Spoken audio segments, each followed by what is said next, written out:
High viewers, இன்றைக்கி நம்ம என்ன பார்க்க போகிறோம்னா, அதாவது ப்ராசஸர். நம்ம கம்ப்யூட்டரில் உள்ளதில் இப்போ அட்வான்ஸ் டெக்னாலஜி சாதாரண கம்ப்யூட்டர்லேருந்து குவாண்டம் கம்ப்யூட்டருக்கு மூவ் ஆகிட்டாங்க. அப்படி இருக்கிறதுல குவாண்டம் கம்ப்யூட்டருக்கு முன்னாடி அந்த கம்ப்யூட்டரில் இருக்கிற ப்ராசஸரை பற்றி நமக்கு என்னென்னு தெரிஞ்சால் தான் அதை பற்றி எக்ஸ்பிளைன் பண்ண முடியும். அதனால் நம்ம ப்ராசஸர்னால் என்னென்னு இந்த வீடியோவில் கொஞ்சம் ஷார்ட்டாக பார்ப்போம். நிறையா இருக்குது, எக்கச்சக்கமாக இருக்குது ப்ராசஸர்னால். அதில் ஒவ்வொன்றையும் அதை எக்ஸ்பிளைன் பண்ண முடியாது. அதனால் ஷார்ட்டாக பார்ப்போம் ப்ராசஸர்னால் என்ன அப்படின்றத. ப்ராசஸர்னால் முதல்ல எல்லாத்துக்குமே தெரியும். அது கம்ப்யூட்டரில் ஒரு இன்புட் கொடுத்தோம்னா நம்ம ப்ராசஸிங் பண்ணி அவுட்புட் கொடுப்போம். அதுதான் ப்ராசஸர். அதை கம்ப்யூட்டரில் எப்படி யூஸ் பண்ணுறாங்க அப்படின்றத பற்றி பார்க்குறதுல ஃபஸ்ட்டு மைக்ரோ ப்ராசஸர் இப்போ உள்ளதில் டெவலப் பண்ணது. அதுக்கு நிறைய ஃபஸ்ட் ஜென்ரேஷன், செகண்ட் ஜென்ரேஷன் இது ஃபோர்த் ஜென்ரேஷன் தான் கம்ப்யூட்டர் மைக்ரோ ப்ராசஸரை கண்டுபிடிச்சாங்க. அப்படி மைக்ரோ ப்ராசஸரை கண்டுபிடிச்சதுக்கப்புறம் அதுலேயே ஏஎஸ்ஐபி அப்படின்னு நிறையா ஒரு சிப்பு வச்சு கண்டுபிடிச்சிருக்காங்க. அதுக்கப்புறம் கிராஃபிக்ஸுக்கு தனியாக கிராஃபிக்ஸ் ப்ராசஸிங் யூனிட் கண்டுபிடிச்சிருக்காங்க. ஃபிசிக்ஸுக்கு ஃபிசிக்ஸ் ப்ராசஸிங் யூனிட் கண்டுபிடிச்சிருக்காங்க. அப்புறம் டிஜிட்டல் சிக்னல் ப்ராசஸர். நீங்கள் டிஜிட்டல் தான் இப்போ எல்லாமே. அதனால் டிஜிட்டல் சிக்னல் ப்ராசஸர் ஒரு முக்கியமான பங்கு வகிக்கு மைக்ரோ ப்ராசஸரில் அதுக்கப்புறம் இமேஜ் ப்ராசஸருக்கு தனியாக கண்டுபிடிச்சிருக்காங்க. Co processor, floating point network processor, எக்கச்சக்கமாக மல்டி கோர் ப்ராசஸர். இப்போ நம்ம அதிகமாக யூஸ் பண்ணிகிட்டு இருக்கிறது இந்த மல்டி கோர் ப்ராசஸர் தான். i3, i5, i7 வரைக்கும் வந்துருச்சு. இப்போ அது ஒரு தனி வீடியோவில் மேக் பண்ணுறேன். இது எக்ஸ்பிளைன் பண்ண மாதிரி ஒரு 7 வீடியோ கிட்ட தனித்தனியாக பண்ணணும். முதல்ல மைக்ரோ ப்ராசஸர் அதை பற்றி எக்ஸ்பிளைன் பண்ணியிருந்தேன். மைக்ரோ ப்ராசஸர்னால் என்ன அப்படின்றத பற்றி.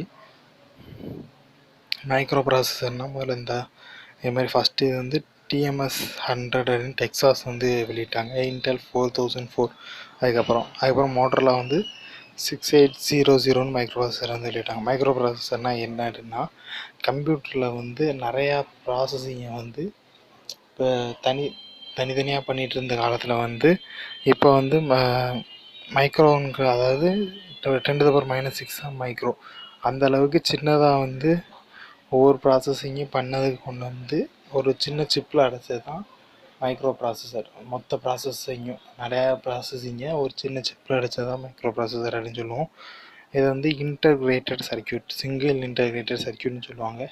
இன்டகிரேட்டட்னாலே, அதாவது பெருசாக இருக்கிறது சின்னதாக மாற்றுறது தான் இன்டகிரேட்டட். டிஃப்ரென்ஷியேட்டட்னால் சின்னதாக இருக்கிறத பெருசாக மாற்றுறது டிஃப்ரென்ஷியேட்டட். அதான் இதுக்குள்ள வித்தியாசம். இன்டகிரேட்டட் சர்க்யூட் அப்படின்றதுக்குண்டான அர்த்தம் தான். அதனால் இது சிங்கிள் இன்டகிரேட்டட் சர்க்யூட்னு சொல்லுவாங்க. அதுக்கப்புறம் இது இந்த ப்ராசஸர் நிறையா இதுக்கு யூஸ் பண்ணுறாங்கன்னா, அதாவது நிறையா வேலைகள் பார்க்க, கிளாக் ட்ரிவன் ரிஜிஸ்டர் பண்ணணும். நீங்கள் ஏதாவது டேட்டா கொடுத்தீங்கன்னா. அதுக்கப்புறம் digital integrated circuit based digital integrated சர்க்யூட்டில் பைனரி இன்புட்டை வாங்கிட்டு அதுக்கப்புறம் ப்ராசஸ் பண்ணி அதோட இன்ஸ்ட்ரக்ஷன் மூலமாக ப்ராசஸ் பண்ணி அவுட்புட் கொடுக்கும் மைக்ரோ ப்ராசஸர். அது மட்டும் இல்லாமல் ரெண்டு லாஜிக் யூனிட்லேயுமே அதாவது ப்ராசஸிங் ஆகும்.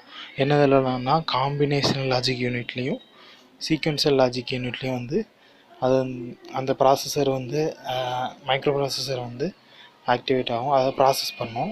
மைக்ரோ ப்ராசஸர்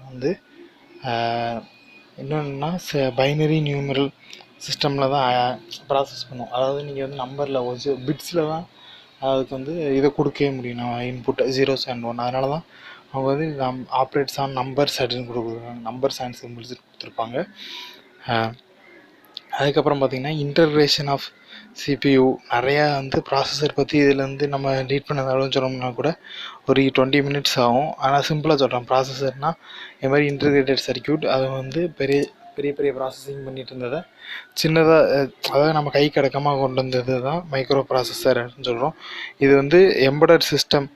இது கடைசியில் பாருங்கள், இந்த ப்ரெஸ் பண்ணால் உங்களுக்கு தெரியும். அதாவது micro processor in everything from smallest, embedded system ஸ்மாலஸ்ட்டாக பண்ணியிருக்கு.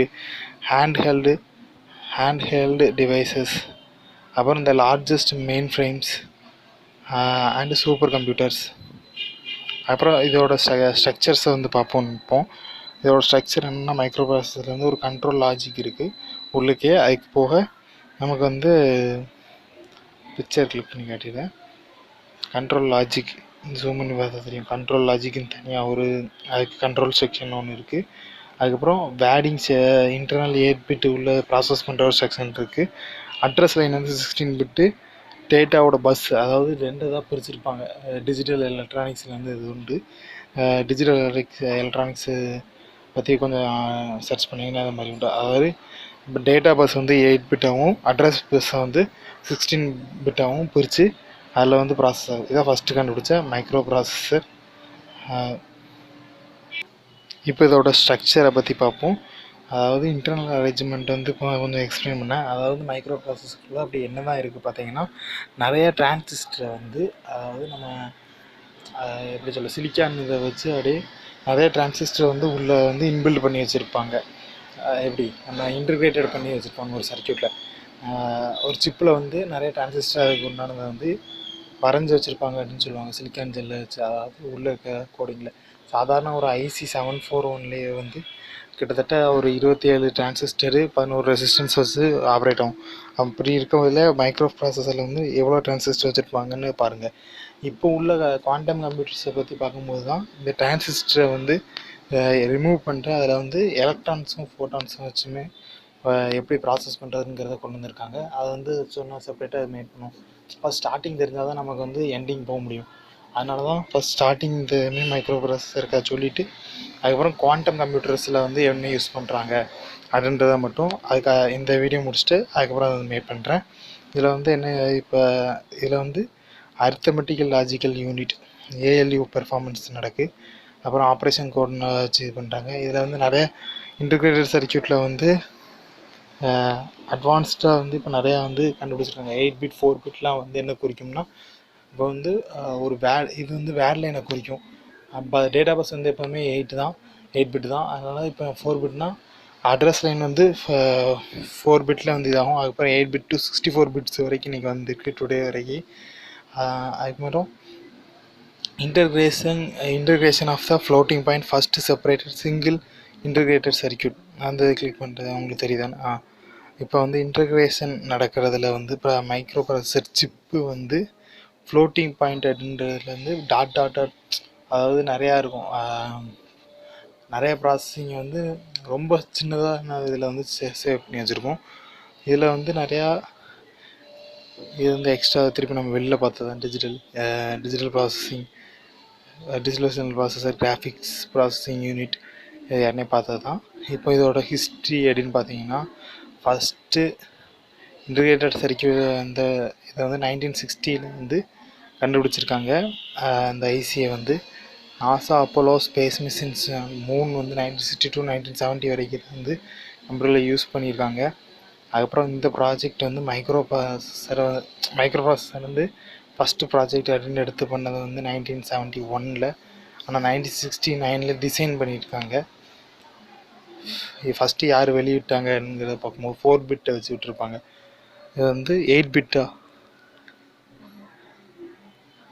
Designed by pico electronics. இது பிக்கோ ஜென்ரல் இன்ஸ்ட்ருமெண்ட். இதோட ஸ்கேல் இதோட பிட்டு வந்து 4 பிட்னு நினைக்கிறேன். இந்த ஸ்டடி பண்ணும்போது பார்த்தேன். அதுக்கப்புறம் வந்து ஃபஸ்ட்டு இன்டெல் 4004 விட்டு தான் ஃபஸ்ட்டு இது ஃபஸ்ட்டு நம்ம பார்த்ததே அதான். அதுக்கப்புறம் மோட்டரோலா கம்பெனிக்காரங்க வந்து அதை பீட் பண்ணி ஒவ்வொரு மாடலாக வந்து வரிசையாக இறக்க ஆரம்பிச்சிட்டாங்க. மோட்டரோலாவில் தான் நிறைய இறங்கியிருக்கு. இந்த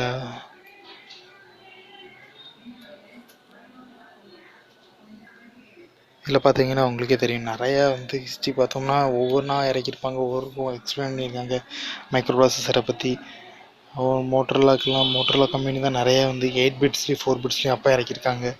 32 பிட் டிசைன்ஸ் 32 பிட்டில் 16 பிட்லேயும் 32 பிட்லேயும் இறக்கியிருக்காங்க. மோட்டரோலா வந்து MC66800 இருக்கும். அதுக்கப்புறம் அதிலே 10 20 30 40 50 16 வரிசையாக ஒவ்வொன்றும் ஒவ்வொரு சின்ன அப்டேட் பண்ணி அந்த ப்ராசஸரில் அதை அப்படியே வந்து எக்ஸ்ட்ராவாக வந்து அப்படியே மேட் பண்ணிட்டாங்க. ஆனால் அதில் வந்து 50 வந்து மட்டும் தான் ஃபெயில் ஆச்சு. மிச்சம் எல்லாமே ஓரளவுக்கு சக்ஸஸ்ஃபுல்லாக போயிருக்கு அப்படிங்கிறத படி இப்போ கொடுத்துருக்காங்க. இதுக்கப்புறம் பார்த்தீங்கன்னா இதான் இப்போதைக்குள்ள ப்ராசஸர். இப்போ வந்து நம்ம வந்து Intel core, Intel i3 i5 i7 ப்ராசஸரில் வரைக்கும் வந்து நிற்கும். மல்டி கோர் ப்ராசஸர் டிசைனிங் அதெல்லாம் என்ன பண்ணணும்னு பார்த்தீங்கன்னா, i3ங்கிறது வந்து கோடு கோர். அதை பற்றி கோடு கோர்னால் நிறையா ஒரே நேரத்தில் வந்து 4 ப்ராசஸிங்கை வந்து பண்ணக்கூடியது.